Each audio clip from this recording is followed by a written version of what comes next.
Hello students, I am Dr. Raman Gupta from Government College Bara. Here I am back with a new video on the poem Break Break Break. As we have discussed Alfred Lord Tennyson in the last video, and now we'll study the poem Break Break Break written by Tennyson. So, as the title itself tells that it is to break something, the poet is here to break something. The poet is not happy, as I have discussed in the last video, that Tennyson's poetry is known for his despondency, his depression, sadness, and so on. So, the poem is also reflection of the same thoughts. So, here in this poem, the poet who is recollecting the memories of his friend and pattern who is no more here in this world, and Arthur Hallam. The name of the his friend is Arthur Hallam, and he is here looking the sea waves coming to the shore of the seashore, and the feelings which arise in his heart he writes in the form of this poem. So let's start. Break, break, break, the poet says to the waves of sea that come and break. What things should break? Should they break? On thy cold grey stones, O sea. The sea shore is full of grey stones, and the sea waves, when come fast to the seashore, they break the stones, they break the shore. And I would that my tongue could utter the thoughts that arise in me.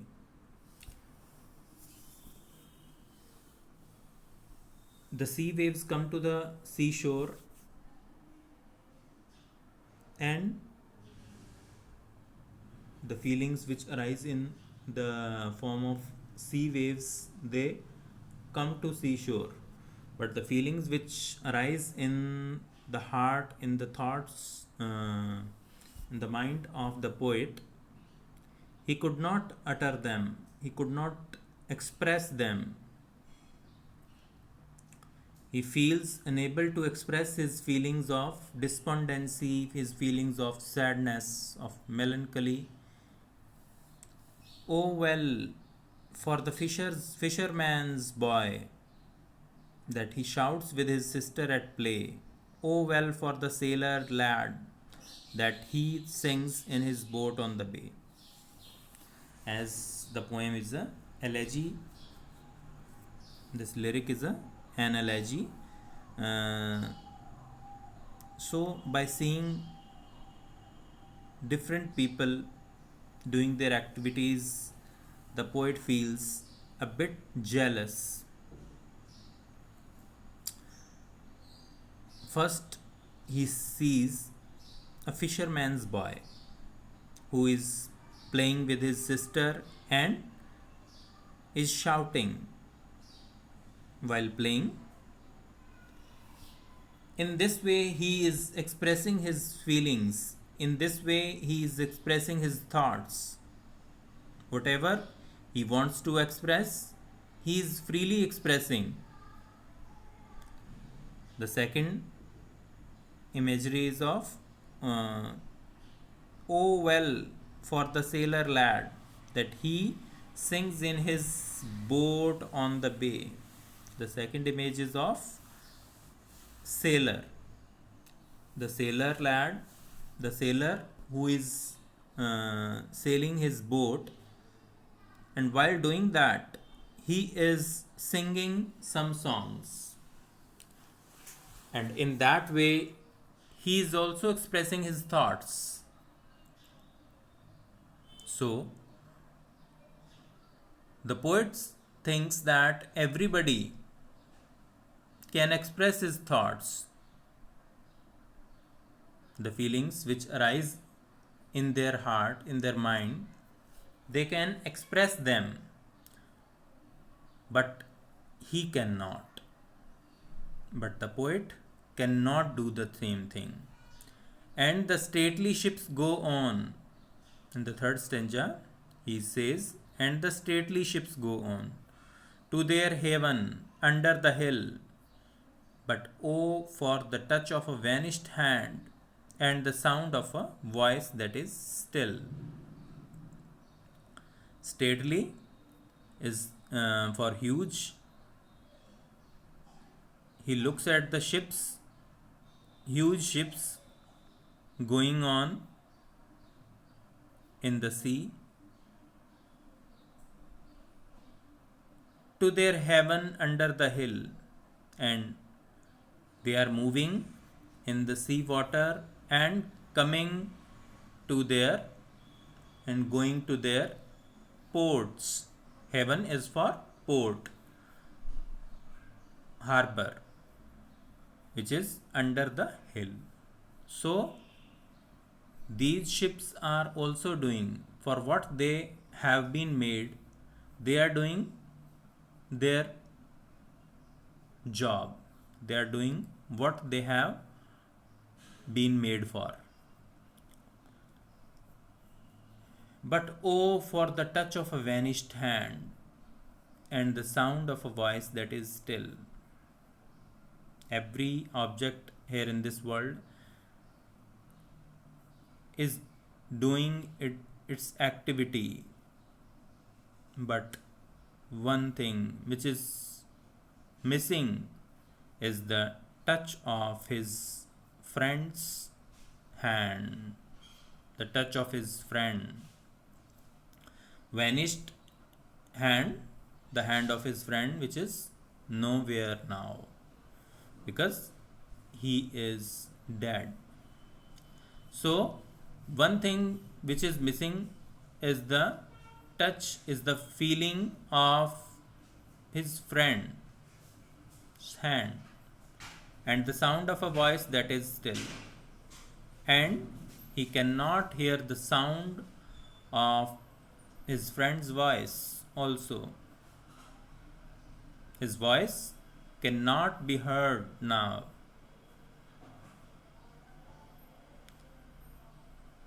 So the only thing which is nowhere in this world is his friend and his touch, his sound, his voice.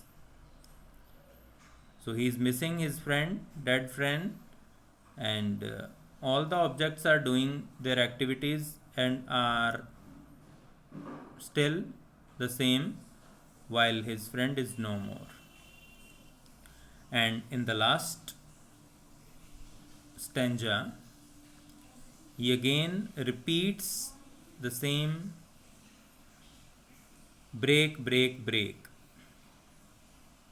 At the foot of thy crags, O sea, but the tender grace of a day that is dead will never come back to me.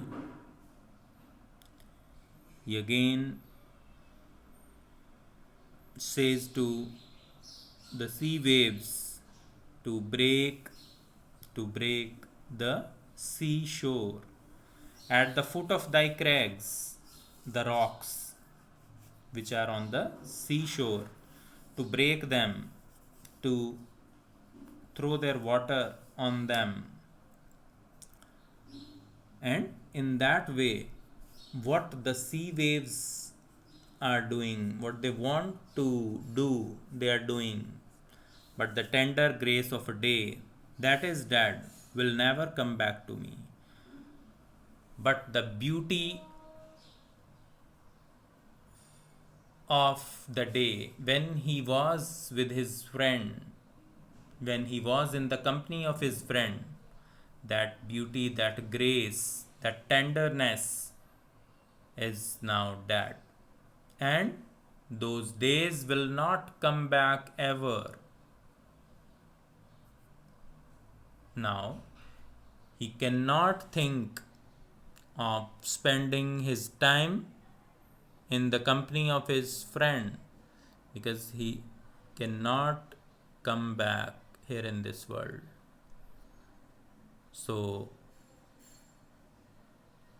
the things which can go and come back are the sea waves. They can repeat their action. The things, the people like fisherman's boy and sailor, they can do whatever they want to do. They can express their feelings, but the poet finds himself unable or helpless to express his emotions, to express his thoughts which are arising in his heart. His heart is full of sadness and he wants to express that sadness but he is unable to express it. So, this poem is a short lyric and elegy which express the poet's sadness and melancholy in a beautiful manner. So, this is all about the poem. Students, read it well. This is very important. And if you find any problem, you can ask me. Thank you and have a nice day.